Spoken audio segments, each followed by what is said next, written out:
성도 여러분 안녕하십니까? 오늘 하루 힘드셨죠? 네, 화요기도의 시간을 맞이하게 되었습니다. 오늘 화요기도에 오신 우리 모든 성도님들을 환영하며 고요한 이 저녁 예배를 통하여 하나님께 마음을 바치는 귀한 시간이 되기를 바랍니다. 오늘은 제가 필리핀에 가 있기 때문에 우리 동영상으로 함께 예배 드리는 시간을 준비해 보았습니다. 조금 익숙하지 않겠지만 한번 이러한 방법으로도 예배를 드려보시면 좋을 것 같습니다.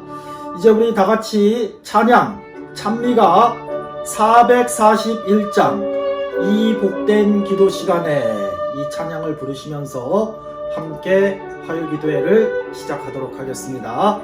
찬미 후에는 우리 지향자 원로 집사님께서 저희들을 대표해서 기도해 주시겠습니다.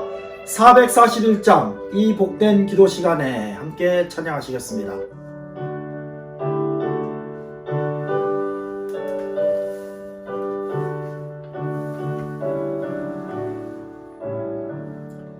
이 복된 기도 시간에 내 세상 걱정 버리고 내 진정 소원 주 앞에 만나지 바라고 하네. 큰 불에 나게 슬플 때 내 맘에 위로 받으며 저마디 올무 피하여 이 기도 시간 즐기네. 이 복된 기도 시간에 내 비는 소원 들으사 애타는 영혼 위하여 금복을 입혀 주소서. 내 주를 따져 구하며 또 의지하라 하시니 내 염려 주께 맡기고 이 기도 시간 즐기네. 이 복된 기도 시간에 나란히 하여 주시고 저 미스가산 위에서 내 본향 모게 하소서. 불멸의 몸을 입고서 저 영원 상급 받을 때 큰 기쁜 함성 올리며 이 시간 회고하겠네.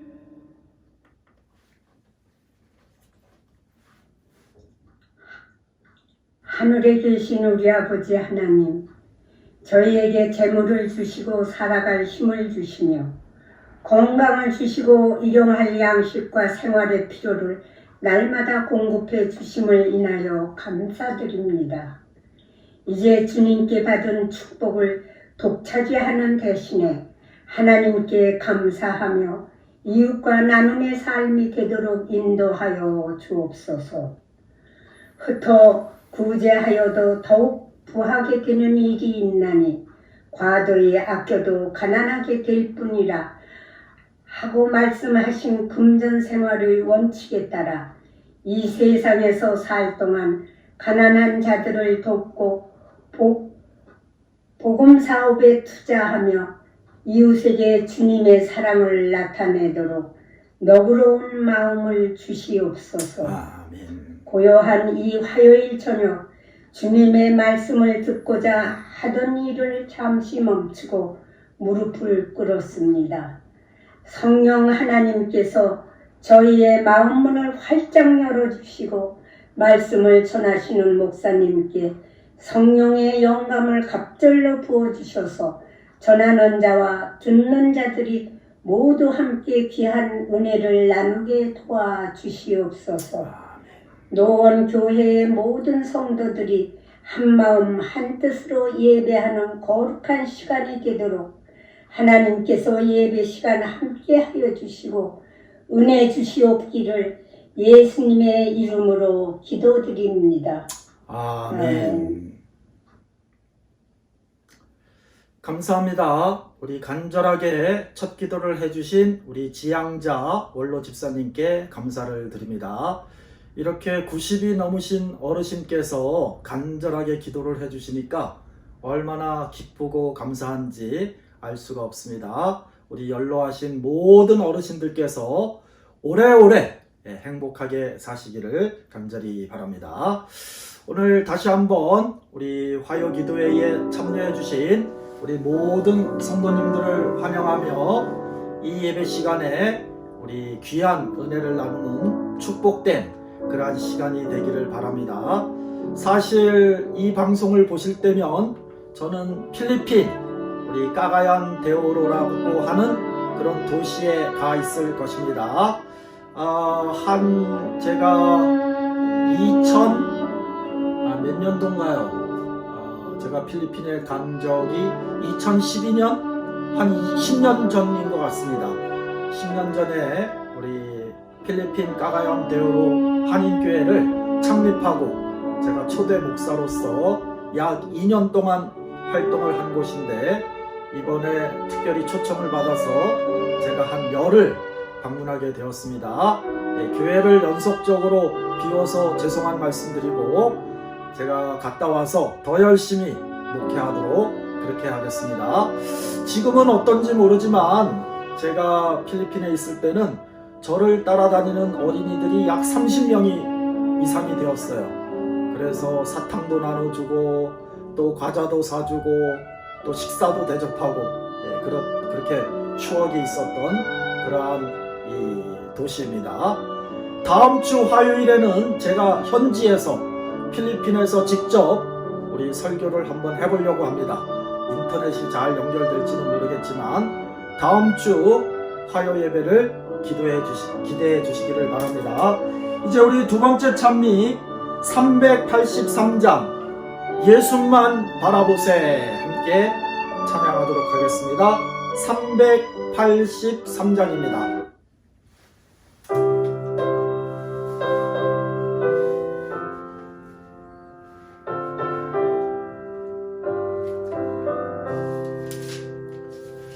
예수만 바라보세 예수만 쳐다보세 믿음의 주 대신 예수만 바라보세 예수만 생각하세 예수만 신뢰하세 믿음의 주 대신 예수만 바라보세 예수만 품어보세 예수만 모셔보세 믿음의 주 대신 예수만 바라보세.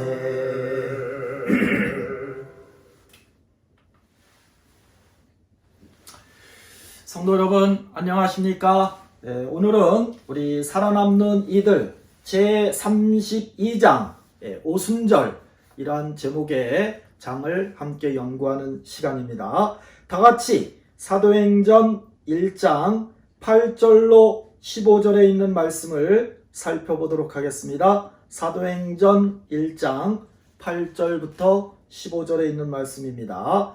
오직 성령이 너희에게 임하시면 너희가 권능을 받고 예루살렘과 온 유대와 사마리아와 땅끝까지 이르러 내 증인이 되리라 하시니라. 우리 지난 사경의 기간 동안에 우리 강사 목사님을 통하여 이 성령에 대해서 배웠는데 여기 사도행전 1장에 이런 말씀이 있습니다. 9절 이 말씀을 마치시고 그들이 보는데 올려져 가시니 구름이 그를 가리워 보이지 않게 하더라.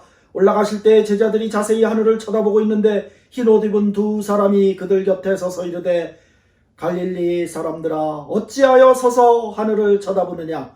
너희 가운데서 하늘로 올려지신 이 예수는 하늘로 가심을 본 그대로 오시리라 하였느니라. 예수님의 재림의 약속에 대해서 이렇게 기록하고 있습니다. 12절입니다. 제자들이 감람원이라 하는 산으로부터 예루살렘에 돌아오니 이 산은 예루살렘에서 가까워 안식일에 가기 알맞은 길이라. 들어가 그들이 유하는 다락방으로 올라가니 베드로, 요한, 야고보, 안드레와 빌립, 도마와 바돌로메, 마테와 및 알페오의 아들 야고보, 셀로진 시몬, 야고보의 아들 유다가 다 거기 있어 여자들과 예수의 어머니 마리아와 예수의 아우들과 더불어 마음을 같이하여 오로지 기도에 힘쓰더라. 모인 무리의 수가 약 120명이나 되더라. 이렇게 우리 사도행전 1장에 기록이 되어 있습니다. 모인 사람 수가 몇 명이라고 그랬습니까? 120명 이렇게 정도 됐다고 이야기하고 있습니다. 오늘 말씀의 제목은 지금은 제2의 성령 강림을 기다릴 때 이란 제목을 가지고 오늘 말씀을 드리도록 하겠습니다.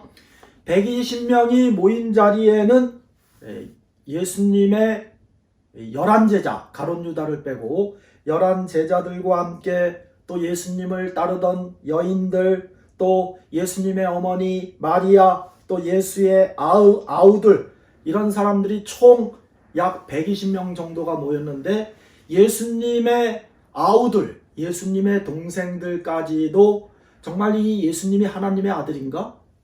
우리가 기다리던 메시아인가? 이런 의심이 있었습니다. 그러나 십자가 사건을 통하여 그들의 불신 이것이 싹 사라졌어요. 그래서 함께 모인 사람들이 한 일이 무엇입니까? 기도하기에 힘썼다고 그랬어요. 기도하기에. 그래서 저와 여러분의 생애의 가장 기초가 되는 것은 기도인 것입니다. 그래서 매일매일 아침마다 여러분들이 일어나서 기도로 하루를 시작하고 또 시간 날 때마다 기도하시고 또 잠자기 전에도 오늘 하루를 잘 보호해 주셔서 감사합니다. 하나님의 은혜 감사합니다. 하고 또 잠자는 기도. 그래서 여기 마음을 같이하여 오로지 기도에 힘써다라. 이 초대교회의 사람들의 그 생활 방식 또 믿음의 기초를 본받는 그러한 우리 성도님들이 되시기를 간절히 바랍니다. 여기 사도행전 2장에 이제 베드로의 설교와 더불어서 초대교회에 어떤 일이 일어났는지 기록이 되어 있는데 사도행전 2장 1절로 4절에 보면 오순절 날이 이름에 오순절이라고 하는 것은 5번의 순입니다. 순은 열흘을 가리키죠. 10일. 그래서 초순, 중순, 하순 이게 한 달이 되잖아요. 그렇죠? 열흘씩 잡으니까 초순이 10일, 중순이 20일, 하순이 30일 이렇게 되니까 우리가 순자가 들어가면 열흘이라는 것을 알 수가 있습니다. 그래서 오순절이라고 하는 것은 예수님께서 하늘로 승천하신 다음에 50일이 지났다는 것입니다. 50일. 그래서 오순절이라고 그러는 거예요. 오순절 날이 이미 이름에 그들이 다 같이 한 곳에 모였더니 호련히 하늘로부터 급하고 강한 바람 같은 소리가 있어 그들이 앉은 온 집에 가득하며 마치 불의 혀처럼 갈라지는 것들이 그들에게 보여 각 사람 위에 하나씩 임하여 있더니 그들이 다 성령의 충만함을 받고 성령이 말하게 하심을 따라 다른 언어들로 말하기를 시작하니라. 이렇게 기록이 되어 있어요. 그래서 이 다른 언어 여기 이제 방언이라는 말이 나오고 있는데 여기 이 불의 혀라고 그랬어요. 마치 불의 혀처럼 갈라지는 것들이. 혀는 무엇입니까? 우리 언어를 말할 때 이 혀가 없으면 발음을 할 수가 없죠. 그래서 불의 혀는 다시 말하면 여러 외국어를 유창하게 말할 수 있게 되었다. 이것을 알려주는 그러한 성경절이 바로 여기 사도행전 2장 3절에 나와 있는 마치 불의 혀처럼 갈라지는 것들이 그들에게 보여졌다. 이렇게 나오고 있습니다. 여러분 한번 생각해 보세요. 한 나라의 외국어를 마스터, 유창하게 말하는 것이 쉬운 일입니까? 좋은 일입니까? 저는 부끄럽게도 중학교 3년, 고등학교 3년, 또 대학에서도 제가 영문과를 전공을 했습니다. 대학에서 4년, 영어교사를 또 8년이나 했어요. 8년, 영어교사 8년. 또 미국에도 3년이나 갔다 왔습니다. 미국에서 3년. 이렇게 오랜 기간 동안 영어를 공부하고 그 문화권에서 살았지만 아직도 내 마음, 내 모든 의사 표현을 영어로 유창하게 그렇게 말할 수가 없습니다. 부끄럽지만. 그래서 이 한 나라의 언어를 마스터한다는 것, 유창하게 할 수 있다는 것은 얼마나 큰 노력과 또 희생과 또 개인의 능력이 있어야 되는지 여러분들이 잘 아실 것입니다. 여러분들은 어떤 외국어를 하실 수 있습니까? 그런데 이 제자들, 정말 정식 학교도 다니지 아니하고 어부드림에 불과하고 또 그들이 한번 뭐 신학교라든지 또 랍비의 학교에서 배우지도 않은 사람들이 오순절날에 불의 혀 같은 성령 강림을 받고 자신들이 한 번도 배워보지 못한 그런 외국어를 할 수 있게 되었다는 것입니다. 그래서 여기 사람들이 다 신기하게 여겼다고 그랬습니다. 사도행전 2장 5절로 8절에 보면 그때의 경건한 유대인들이 천하 각국으로부터 와서 예루살렘에 머물러 있더니 이 소리가 나매 큰 무리가 모여 각각 자기의 방언으로 제자들이 말하는 것을 듣고 소동하여 다 놀라 신기하게 여겼다는 것입니다. 그렇지 않겠습니까? 전에는 예루살렘에서 자기 나라의 언어를 들어볼 수가 없었습니다. 프랑스 사람들은 프랑스 언어를 들어볼 수가 없었고 아랍 사람들은 아랍어를 들어볼 수가 없었고 저 일본 사람들이 있었다고 한다면 일본 사람도 자기 언어를 들어보지 못했는데 오순절 날에 이 유대인의 명절에 각국에서 온 사람들이 제자들이 그 모인 사람이 프랑스어면은 프랑스 사람들이면 프랑스어로, 아랍 사람들이면 아랍 사람의 언어로, 일본 사람들이면 일본 사람들의 언어로 말하니까 소동이 날 수밖에 없잖아요. 다 신기하게 여길 수밖에 없는 것입니다. 그래서 우리 각 사람이 난 곳 방언으로 듣게 되는 것이 어찌 됨이냐. 방언이라고 하는 것은 사도행전 2장에 나와 있는 이 방언은 외국어를 가리킵니다. 외국어. 그래서 외국어 방언이에요. 외국어로 듣게 되는 것이 어떤 것이냐. 이렇게 사람들이 놀랄 수밖에 없었던 것입니다. 그래서 제사장들 또 그 당시에 유대의 지도자들은 깜짝 놀라게 되었어요. 야, 이 예수님만 제거하면 예수님의 복음 사업이 멈출 줄 알았는데 그들의 지도자가 죽으면 제자들이 다 흩어질 줄 알았는데 이게 웬일입니까? 오히려 120명이 모여갖고 기도하기에 힘쓰니까 하늘에서 성령이 내려갖고 한 번도 배워보지 못한 외국어를 유창하게 막 그것으로 예수님의 그 사업, 예수님의 생애를 설명하게 되는 것입니다.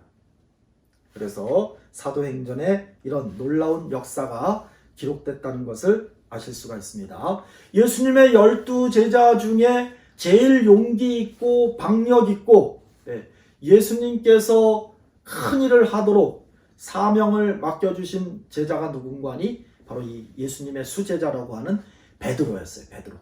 베드로가 여러 사람이 모인 곳에서 이제 설교를 하기 시작하는 것입니다.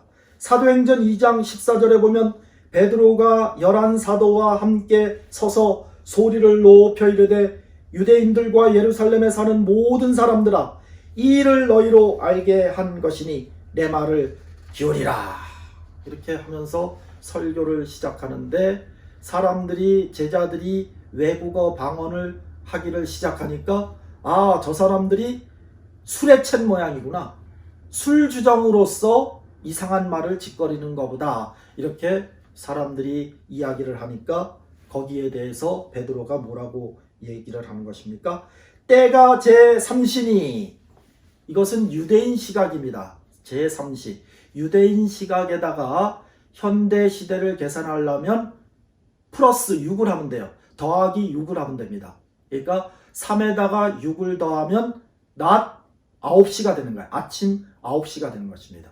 그래서 지금이 아침 9시니 너희 생각과 같이 이 사람들이 취한 것이 아니라 이는 곧 선지자 요엘을 통하여 말씀하신 것이니 하면서, 성령을 받아서 이 사람들이 외국어 방언을 하는 거지 술에 취해 갖고 술기운으로 외국어처럼 떠드는 것이 아니라는 것, 이것을 설명해 주고 있습니다. 베드로가 요엘을 들먹이고 있어요. 요엘을 언급하고 있는데, 요엘은 구약 시대, 마지막 시대의 선지자죠. 그래서 호세아, 요엘, 아모스, 오바댜, 요나, 미가, 나움, 이 마지막 12선지자가 등장하는데, 거기에 두 번째로 등장하는 선지자가 요엘입니다. 요엘은 기원전 몇 세기의 선지자고 하니 기원전 7세기경의 선지자인 것입니다. 그래서 이 기원전 7세기에 살았던 이 선지자가 앞으로 일어날 일을 예언했는데 뭐라고 얘기를 했는고 하니, 요엘 2장 28절 29절에 보면, 그 후에 내가 내 영을, 이 영이 성령이라는 것입니다. 내 성령을 만민에게 부어주리니 너희 자녀들이 장래일을 말할 것이며 너희 늙은이가 꿈을 꾸며 너희 젊은이는 이상을 볼 것이며 그때 내가 또 내 영을 남종과 여종에게 부어줄 것이라. 하나님께서 성령을 사람들에게 부어주면 장래일을 말한다고 그랬어요. 장래일은 무엇입니까? 미래를 알려주는 것입니다. 또 늙은이가 꿈을 꾼다고 그랬어요. 이건 이상을 보는 것입니다. 그 다음에 젊은이도 이상을 볼 것이라고. 그래서 못 배운, 전혀 외국어 학교를 다녀보지도 않은 제자들이 각 나라의 외국어를 말할 수 있게 된 것은 성령의 능력 때문이라는 것, 이것을 베드로가 그 당시에 유대인들에게 잘 설명해 주고 있는 것입니다. 그때 이 유대인들의 편견이 얼마나 심한지, 유대인들의 반대가 얼마나 심한지 예수님의 교훈을 직접적으로 설명할 수가 없었던 것입니다. 그래서 베드로가 생각해낸 방법은 성경을 통하여, 그 당시에는 신약 성경이 없었거든요. 예수님 돌아가신 다음에는 신약 성경이 바로 없었습니다. 그들이 가지고 있는 유일한 성경, 그것이 구약전서거든요. 구약 성경에 나와 있는 말을 가지고 예수님께서 약속하신 메시아라는 사실을 설명해 보자 해갖고, 이제 베드로가 성경을 가지고 사람들에게 말씀을 풀어주는 것입니다. 사도행전 2장 25절에 보면 다윗이 그를 가리켜 이르되 내가 항상 내 앞에 계신 줄을 배웠으며 나로 요동하지 않게 하기 위하여 그가 내 우편에 계시도다. 다윗이 이상한 시를 지었잖아요. 그죠? 이 시편, 여기 사도행전 2장에 나와 있는 이 말씀은 어디에 기록이 되어 있는 거 하니? 시편에 기록이 되어 있어요. 시편 16장 8절 이하에 이 동일한 내용이 기록이 되어 있는데, 시편에 다윗이 내가 항상 내 앞에 계신 줄을 배웠으며, 자기가 자기 앞에 계신 줄을 배웠다는 거예요. 또 자기 우편에 계시다는 거예요. 또 27절에 보면 내 영혼을 음부에 버리지 아니하시며 주의 거룩한 자로 썩음을 당하지 않게 하실 것임이로다. 이렇게 기록하고 있어요.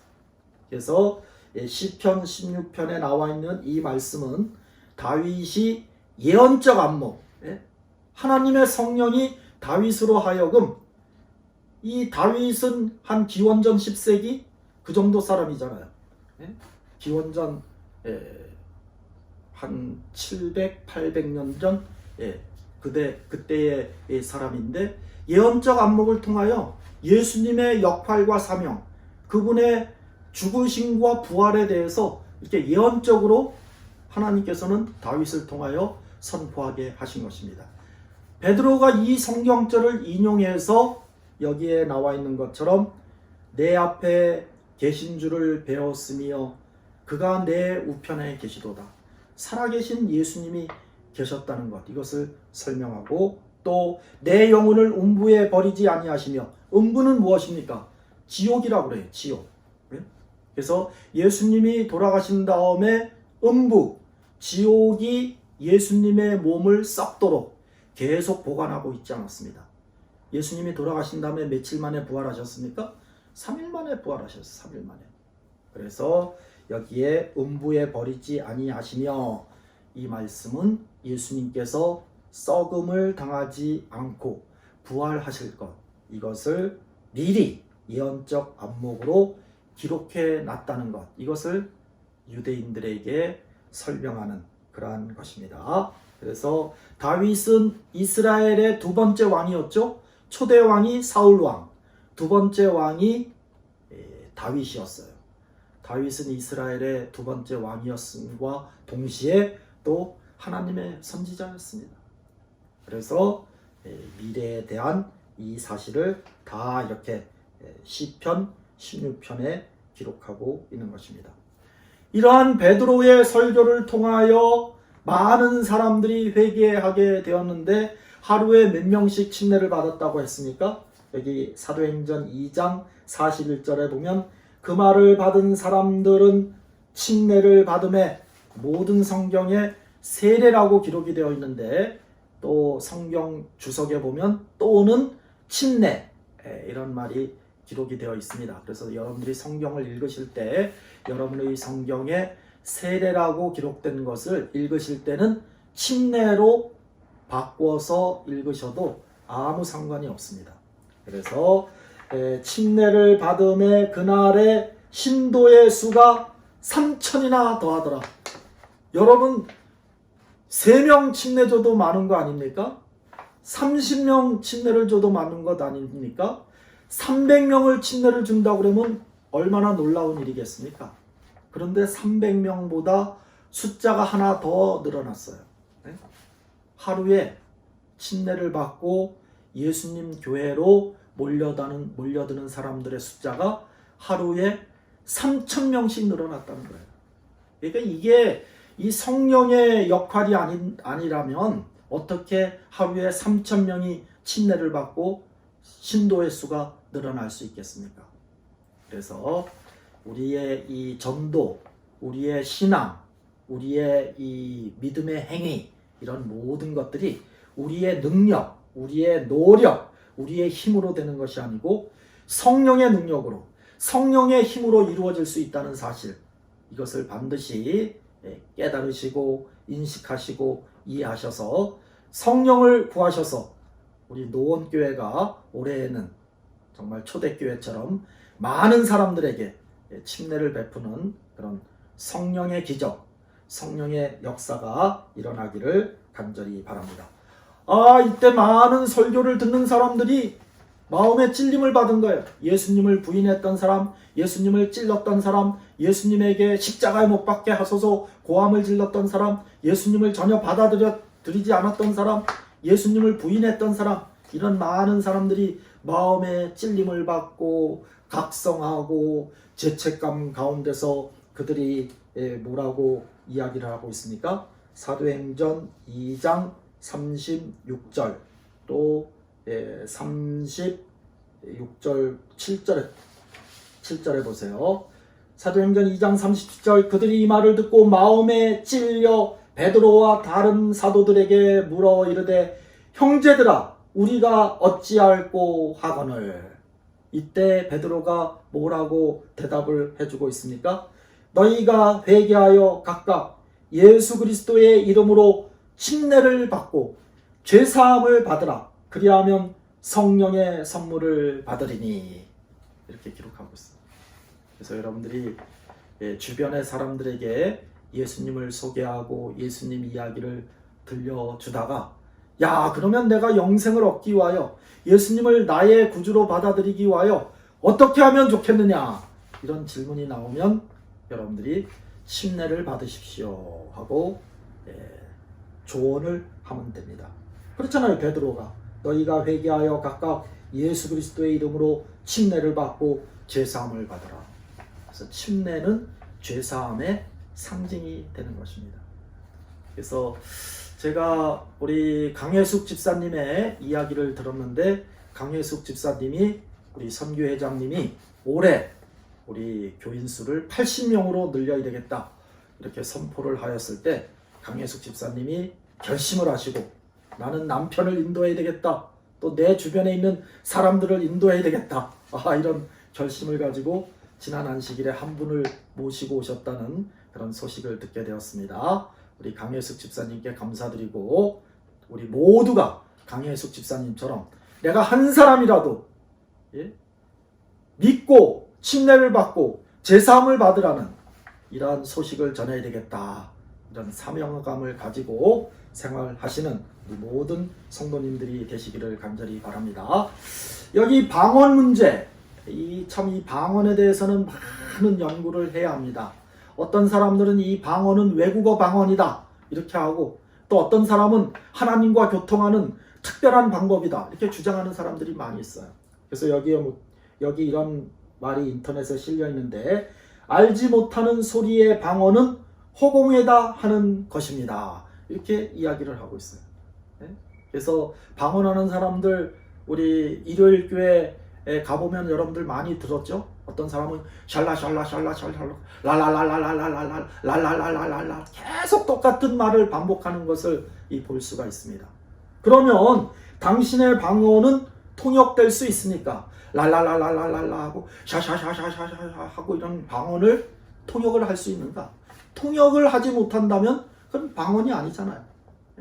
그래서 이 방언 문제를 우리가 연구를 많이 해야 되는데 다음에 시간이 나면 이 방언 문제를 다시 한번 여러분들에게 말씀을 드리도록 하겠습니다. 성경의 방언은 외국어 방언이었습니다. 제자들이 그 당시에 모였던 유대인들에게 했던 방언은 샬라샬라샬라 우리가 알아듣지 못하는 그러한 방언이 아니라 그 나라의 말로 설교하는 것, 말씀을 전하는 것, 외국어 방언이라는 것, 이것을 확실하게 알 수가 있죠. 그래서 알지 못하는 방언은 허공에다가 하는 것이다 이 말씀을 생각하시며 제자들이 초대 시대에 했던 외국어 방언은 발음, 억양 이런 것이 정확했다고 그래요. 그래서 한 번도 외국어, 그 나라 언어를 배우지 못했던 제자들이었지만 그 제자들이 프랑스어를 하든지 아랍어를 하든지 일본어를 하든지 한국어를 하든지 발음, 억양 이런 것들이 외국 사람들이 알아들을 수 있을 만큼 정확했다는 것입니다. 또 떠듬떠듬 거리지도 않았다고 그랬어요. 아주 유창하게 예수님의 복음 사업을 예수님의 소개를 유창하게 설명해 줬다는 것입니다. 그들의 외국어가 막 꾸밈이 있는 또 막 허황된 이야기를 하는 것이 아니고 아주 초등학생들도 알아들을 수 있을 만큼 단순하고 정확한 그런 언어를 사용했다는 것. 이것은 정말 하나님께서 제자들과 함께 하신다는 마지막 시대에 초대 시대에 함께 하신다는 그런 놀라운 기적이고 역사가 아니겠습니까? 사도행전 1장 8절에 보면 오직 성령이 너희에게 임하시면 너희가 권능을 받고 예루살렘과 온 유대와 사마리아와 땅끝까지 이르러 내 증인이 되리라 하시니라. 이 성령이 임할 때 땅끝까지 예수님의 복음이 전파된다는 것입니다. 제자들이 무슨 수로 땅끝까지 복음을 전파하겠습니까?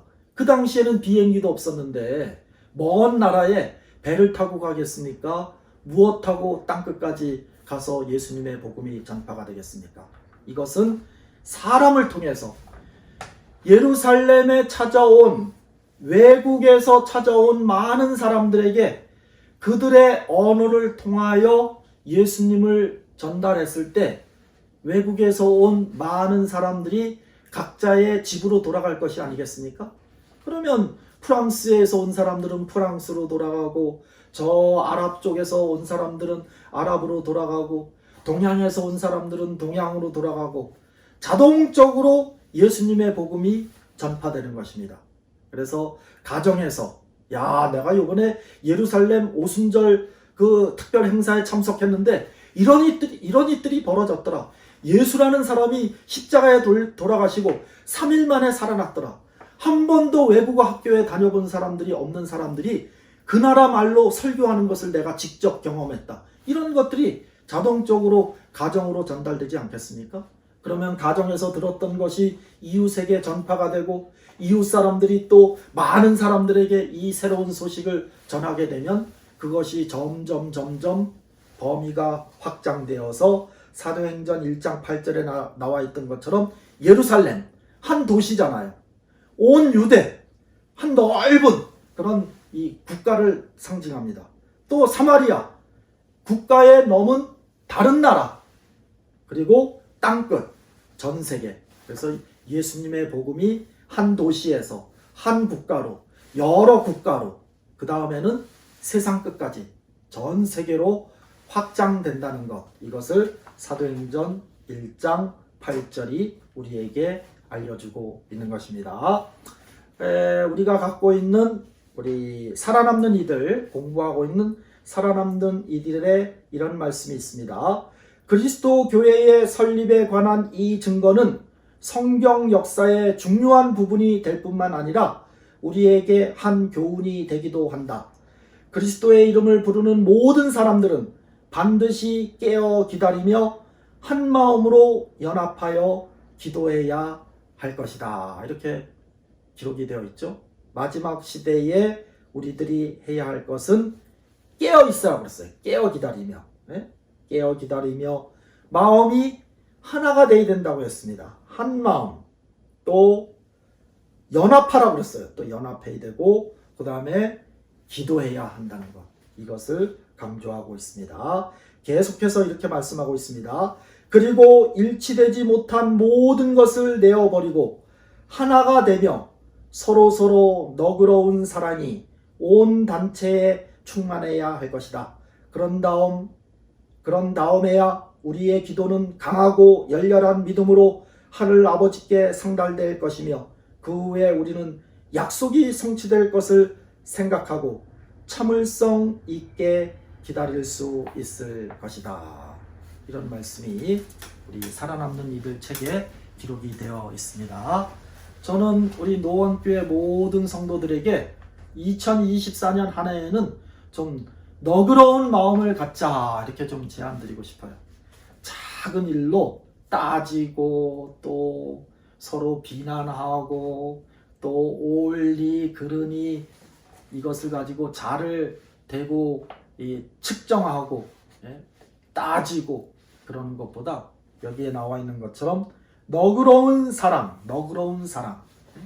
그래서 너그러운 사랑으로 목사의 잘못도 덮어주고 장로님의 부족함도 덮어주고 성도들 간의 모자란 것도 덮어주고 수석 집사의 부족한 것도 덮어주고, 이 너그러운 사랑이 우리 노원교회를 지배해야 되지 않겠습니까? 그래서 우리 너그러운 사랑으로 마지막 시대를 살아가는 우리 노원교회가 되기를 간절히 바랍니다. 하나님께서 우리에게 기도를 응답해 주시는 방법은 여러 가지 방법이 있어요. 즉각적으로 또 막 성령의 불꽃이 불처럼 막 내려서 압도적인 능력으로 이렇게 내릴 수도 있고, 또 여러 날, 여러 주일 지연되어서 올 수도 있습니다. 예수님이 부활하신 다음에 40일을 제자들과 함께 이 땅에 머무르시다가 하늘로 승천하신 다음에 바로 성령을 부어주시지 않았어요. 며칠을 기다렸습니까? 제자들이 예수님이 하늘로 승천하신 다음에 열흘 동안 120여 명의 사람들이 열흘 동안 모여서 함께 기도하기에 힘쓸 때 열흘 뒤에 40일 동안 계시다가 하늘로 승천하시고 오순절이니까 열흘 뒤에 하나님께서 그들의 기도의 응답으로 성령을 부어주신 것입니다. 그래서 우리가 언제 우리의 기도의 응답을 받을지 알 수 있는 사람은 아무도 없습니다. 여기 살아남는 이들 책에 똑같은 말씀이 있습니다. 232쪽. 하나님께서는 언제 어떻게 우리의 기도를 응답해야 하실지를 아신다. 하나님과 연결될 수 있는 신성한 통로를 열어놓는 것은 우리가 해야 할 일이다. 하나님께서는 당신이 하셔야 할 부분에 대해서는 책임을 지실 것이다. 약속하신 분은 우리가 믿을 수 있는 분이시다. 우리가 기도하고 기다리기만 하면 나머지 책임은 누가 감당해 주시는 것입니까? 하나님이 감당해 주신다는 거예요. 기도의 응답을 주시든지 안 주시든지 그것은 하나님 분야의 일이고 하나님이 책임지실 일인데, 우리 하나님은 어떤 분이시라는 것입니까? 불신, 믿지 못할 분이 아니라는 거예요. 우리 하나님은 우리가 신뢰할 수 있는 분, 기도할 때 우리의 기도를 응답해 주시는 분, 믿을 수 있는 분이라는 것, 이것을 우리가 꼭 기억하게 되시기를 간절히 바랍니다. 마지막 때 초대교회의 사람들이 어떤 생활 방식을 가지고 생활을 하였습니까? 성전에 모이기를 힘썼다고 그랬어요. 성전에 모이기를 힘쓰고 집에서 떡을 떼며 날마다 마음을 같이 하였고 기쁨과 순전한 마음으로 음식을 먹고 하나님을 찬미하며 온 백성에게 칭송을 받고 불쌍한 사람들에게 재산과 소유를 팔아 각 사람의 필요를 따라 나눠줬다는 이 놀라운 일이 초대교회의 사람들의 모습이었습니다. 정말 우리가 그러한 삶을 살아가야 되지 않겠습니까? 이제 초대교회의 성령이 마지막 늦은비 성령을 기다리는 우리에게 임할 시기가 되었습니다. 저희들도 여기에 나와 있는 것처럼 우리 날마다 마음을 같이하여 성전에 모이기를 힘쓰고 기쁨과 순전한 마음으로 음식을 먹고 하나님을 찬미하며 이렇게 살 때 하나님께서는 우리에게도 오순절의 이른비 성령을 오늘날 저희에게 부어주실 것입니다. 우리 제2의 오순절을 꿈꾸며 마지막 사업에 헌신하시는 우리 모든 노원교회의 성도님들이 되시기를 간절히 호소드리며 오늘 말씀을 마치겠습니다. 우리 고재훈 목사님과 함께 불렀던 우리 연말 기도주일이 아니고 2024년 사경의 주제가를 한번 같이 불러보도록 하겠습니다. 3절까지만 부르도록 하겠습니다. 220장 불길 같은 성령님 함께 부르시겠습니다.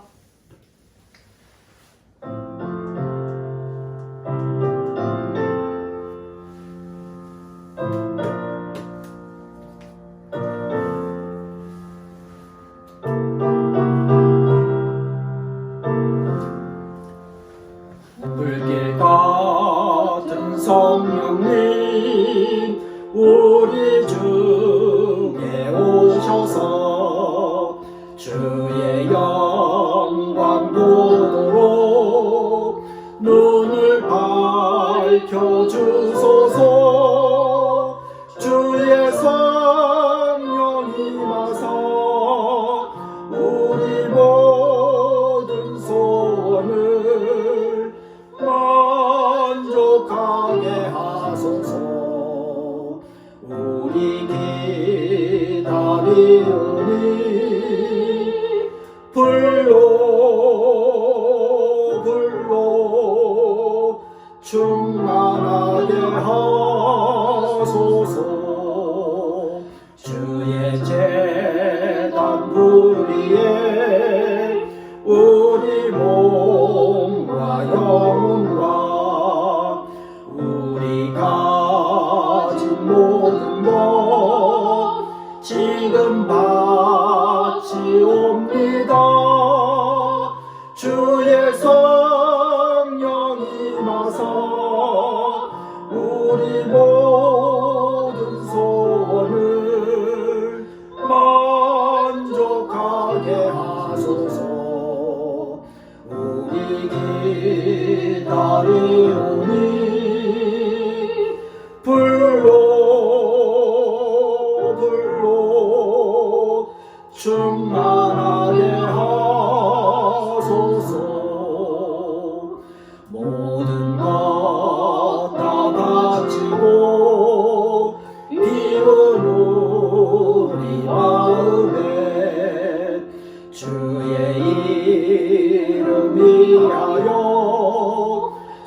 성령 충만하소서. 주의 성령 임하사 우리 모든 소원을 만족하게 하소서. 우리 기다리오니 불로 충만하게 하소서. 기도하겠습니다. 하늘 아버지, 오늘 고요한 이 저녁 각자 가정에서 화요기도회로 우리의 마음을 하나님께 바치게 도와주셨사오니 그 은혜 감사드립니다. 하나님, 오순절 시대에 제자들이 성령의 능력을 받고 한 번도 공부해 보지 못한 외국어를 유창하게 하나님의 말씀을 전하는데 사용하지 않았습니까?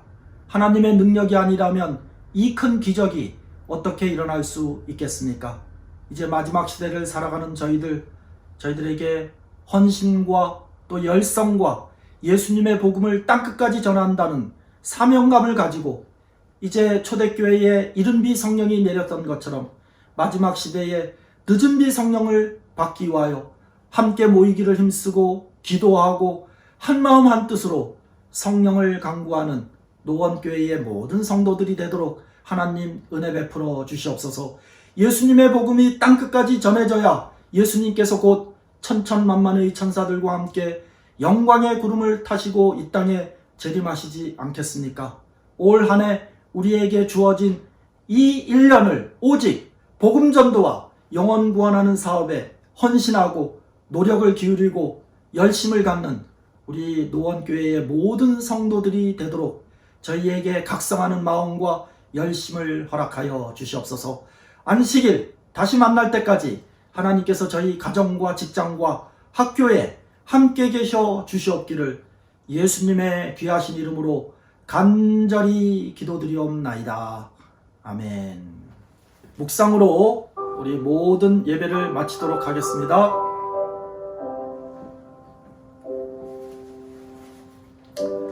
제가 우리 지난 안식일도 우리 새로남교회에서 사경회를 하느라고 교회를 비웠는데 이번 안식일은 또 필리핀을 가느라고 교회를 비우게 되었습니다. 너무 죄송한 말씀드리고 이번 금요일에는 우리 오여숙 우리 성도께서 설교를 하시고 안식일에는 우리 권정행 목사님이 오셔서 설교를 하실 것입니다. 우리 안식일에 많은 성도님들이 옛날 권정행 목사님 계셨을 때 성도들을 초청하여 우리 은혜를 나누는 행복한 안식일 되시길 바랍니다. 제가 필리핀에 가서 또 연락드리겠습니다. 행복한 화요일 저녁 되시길 바랍니다. 감사합니다.